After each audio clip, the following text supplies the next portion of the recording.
عنہا کو حضور نے عطا کر دی۔ حضرت ام سلمہ رضی اللہ تعالیٰ عنہ کہتی ہیں کہ ایک دن میں سوئی تو خواب دیکھا کہ حضور کے بال مبارک بکھرے ہوئے ہیں اور سخت پریشان ہیں، تو میں نے کہا حضور صلی اللہ علیہ وآلہ وسلم آپ کی یہ حالت کیا ہے؟ اور حضور کے ہاتھ میں ایک شیشی ہے جس کے اندر خون ہے، تو میں نے کہا حضور صلی اللہ علیہ وسلم یہ کیا ہے؟ تو فرمایا میں قتل گاہ حسین سے آ رہا ہوں اور یہ حسین ابن علی کا خون ہے۔ تو کہا 10 محرم کا دن تھا۔ دوپہر کا یہ منظر تھا۔ میں قیلولہ کر کے اٹھی، جب میں نے دیکھا تو وہ شیشی جس میں کربلا کی مٹی رکھی تھی وہ خون بن چکی تھی۔ تو یہ خبر پہلے دی گئی تھی، بتا دیا گیا تھا۔ فرمایا میرے دوستو، جو تم مجھے بتاتے ہو میں اس سے بے خبر نہیں ہوں، یہ سب کچھ ہونے والا ہے، لیکن اس کے باوجود میں کیوں جا رہا ہوں؟ تو آپ کا ایک طریق ساز جملہ ہے جو کربلا کے فلسفے کو ہمارے سامنے رکھتا ہے کہ اتنا بڑا امتحان کیوں دیا۔ حضرت امام حسین رضی اللہ تعالیٰ عنہ نے فرمایا میں اس لیے جا رہا ہوں کہ قیامت تک ظلم و جبر اور ناانصافی کے خلاف کھڑے ہونے والوں کے لیے کوئی نمونہ تو ہو۔ حضرت امام حسین رضی اللہ تعالیٰ عنہ نے حق اور باطل کے درمیان ایک سرخ لکیر کھینچ دی اپنے خون سے۔ اب حق اور باطل کا امتیاز کرنا مشکل نہیں ہے۔ یہ معرفت زمانے کو کس نے کروائی؟ حسین رضی اللہ تعالیٰ عنہ ابن علی رضی اللہ تعالیٰ عنہ نے کروائی۔ پھر کربلا میں آگے بڑھے اور وہاں جا کر خیمہ زن ہو گئے۔ 7 محرم کو پانی بند کر دیا گیا۔ پانی بند ہوا تو کھانا بھی میسر نہیں تھا۔ فرات کی نہر سامنے اپنی موجوں کے ساتھ چمک رہی ہے، لیکن ایک قطرہ آب بھی آل رسول کو نہیں دیا جا رہا۔ کائنات کے اندر ایسے انوکھے امتحان بھی ہوتے ہیں، مالک ہو حوض کوثر کے اور بیٹے ہوں ساقی کوثر کے، اور آج ایک بوند پانی کی بھی میسر نہ ہو۔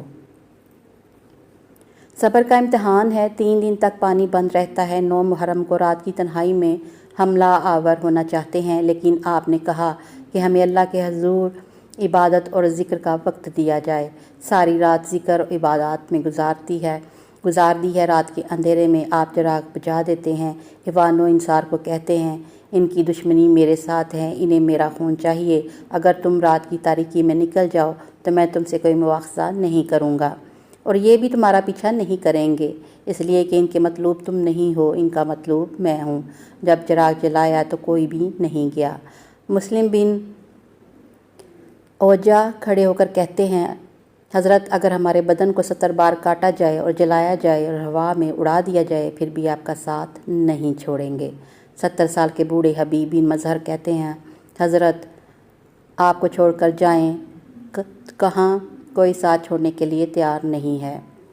آپ کو چھوڑ کر کہاں جائیں، کوئی ساتھ چھوڑنے کے لیے تیار نہیں ہے۔ پیاس ہے، سخت گرمی ہے، کربلا کا ماحول ہے۔ 72 افراد اور خاندان کی خواتین میدان کربلا میں خیمہ زن ہے۔ دوسری طرف لشکر 22,000 کی تعداد میں مقابلے پر ہے۔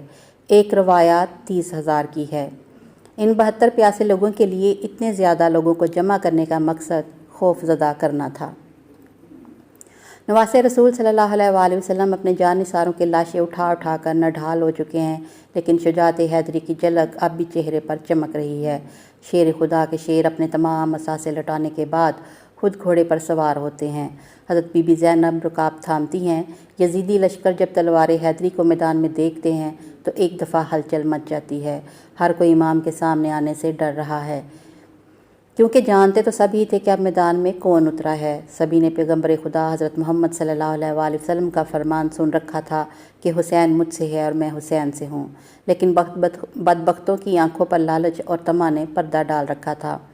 ہر کوئی دربار یزید میں اونچا مقام اور انعام اکرام حاصل کرنا چاہتا تھا، لیکن تاریخ نے ایسی بزدل فوج نہ دیکھی۔ سبھی ایک دوسرے کا منہ دیکھ رہے ہیں کہ شہسوار کربلا کا مقابلہ کون کرے گا۔ شجاعت حیدری کے وارث کو دیکھ کر یزیدی فوج نے نہ صرف انفرادی جنگ بند کر دی بلکہ اجتماعی حملہ کرنے کی بھی کسی کی جرأت نہ ہو رہی تھی۔ یہ وہی شاہ سوار ہیں جن کے بچپن ہی میں ان کی شہادت کی خبر عام تھی۔ ایک دفعہ حضرت جبرائیل امین حضور اقدس صلی اللہ علیہ وآلہ وسلم کی بارگاہ میں حاضر تھے کہ وہاں حضرت امام حسین بھی تشریف لے آئے اور حضور صلی اللہ علیہ وآلہ وسلم کی مبارک گود میں بیٹھ گئے۔ جبرائیل امین نے عرض کیا اے اللہ کے رسول، آپ کی امت آپ کے اس بیٹے کو شہید کر دے گی۔ حضرت جبرائیل نے مقام شہادت بھی بتایا اور مٹی بھی پیش کی۔ اب حال یہ ہے کہ نواسہ رسول صلی اللہ علیہ وآلہ وسلم حضرت امام حسین رضی اللہ تعالیٰ عنہ میدان کی طرف بڑھ رہے ہیں اور بزدل فوج دور سے ہی تیر چلا رہی ہے۔ کہ کہیں اگر یہ ہمارے قریب پہنچ گئے تو ہم نہیں بچ پائیں گے۔ امام عالی مقام کو تیر لگ چکے ہیں۔ شمشیر حیدری پر پورا لشکر یکبارگی سے حملہ آور ہوتا ہے۔ خوف کے مارے فوجیوں کی گردنیں کٹ رہی ہیں۔ سینکڑوں یزیدی فوجی جہنم واصل ہو چکے کہ اچانک امام عالی مقام کو اذان کی آواز آئی اور آپ نے اپنی تلوار روک دی اور نماز پڑھنے کی مہلت مانگی۔ یہی وہ وقت تھا جب شمر کے جوش دلانے پر مالک کندی نے پیچھے سے ایک ایسا وار کیا کہ تلوار گلا مبارک کو کاٹتی ہوئی کاسۂ سر تک پہنچ گئی۔ خون کا فوارہ نکل پڑا۔ جیسے جیسے وقت گزرتا گیا امام کے جسم پر تلواروں، نیزوں اور تیروں کے زخم بڑھتے جا رہے تھے، لیکن پھر بھی کسی کی ہمت نہ تھی کہ شجاعت کے اس کوہ گرا کو شہید کر سکے۔ شمر ملعون کے کہنے پر سب نے تیروں کی برسات کر دی۔ خولی بن یزید نواسۂ رسول صلی اللہ علیہ وآلہ وسلم کا سر کاٹنے کے لیے آگے بڑھا، لیکن ہاتھ کانپ گئے۔ پھر شقی القلب بدبخت اور ذلیل سنان بن انس آگے بڑھا اور انعام و اکرام کی لالچ میں امام عالی مقام کا سر تن سے جدا کیا۔ ملعون ابن زیاد کے حکم پر تمام سر نیزوں پر چڑھا دیے گئے اور جسم اطہر کو گھوڑوں کے ٹاپوں تلے پامال کیا گیا۔ شہادت حسین رضی اللہ تعالیٰ عنہ تاریخ انسانی کا ایک غیر معمولی واقعہ ہے کہ پیغمبر کے پیروکاروں نے اپنے نبی صلی اللہ علیہ وآلہ وسلم کے نواسے کو بے دردی سے شہید کر کے اس کا سر اقدس نیزے پر سجایا۔ یہی نہیں، خاندان رسول صلی اللہ علیہ وآلہ وسلم کے شہزادوں اور اصحاب حسین رضی اللہ تعالیٰ عنہ کو بھی اپنے انتقام کا نشانہ بنا کر انہیں موت کے گھاٹ اتار دیا۔ نواسۂ رسول صلی اللہ علیہ وآلہ وسلم حسین رضی اللہ تعالیٰ عنہ ابن علی رضی اللہ تعالیٰ عنہ اور ان کے 72 جان نثاروں کے خون سے کربلا کی ریت ہی سرخ نہیں ہوئی، بلکہ اس سرخی نے ہر چیز کو اپنی لپیٹ میں لے لیا۔ محدثین بیان کرتے ہیں کہ امام عالی مقام کی شہادت پر نہ صرف دنیا روئی، زمین و آسمان نے بھی آنسو بہائے۔ محدثین بیان کرتے ہیں کہ نواسۂ رسول صلی اللہ علیہ وآلہ وسلم کی شہادت کے وقت بیت المقدس میں جو پتھر اٹھایا گیا اس کے نیچے سے خون نکلا۔ شہادت حسین رضی اللہ تعالیٰ عنہ کے بعد ملک شام میں بھی جس پتھر کو ہٹایا گیا اس کے نیچے سے خون کا چشمہ ابل پڑا۔ محدثین کا کہنا ہے کہ شہادت حسین پر پہلے آسمان سرخ ہو گیا، پھر سیاہ ہو گیا۔ امام طبرانی نجم الکبیر میں محمد بن سرین سے روایت کرتے ہیں کہ حضرت امام حسین رضی اللہ تعالیٰ عنہ کی شہادت کے وقت آسمان پر سرخی چھائی رہی۔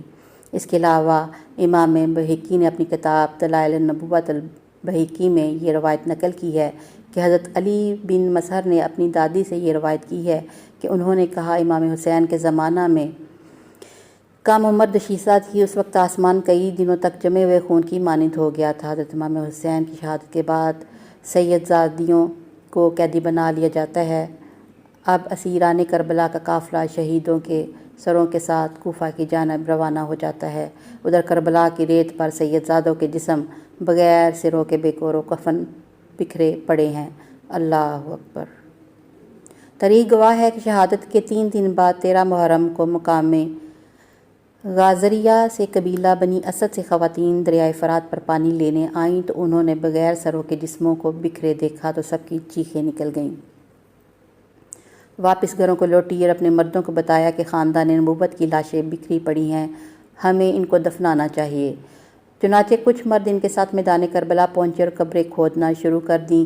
سبھی جنازہ پڑھنے کے لیے تیار تھے کہ اتنے میں ایک گھڑ سوار شخص آیا اور حضرت امام حسین کے جسم کے ساتھ لپٹ کر رویا۔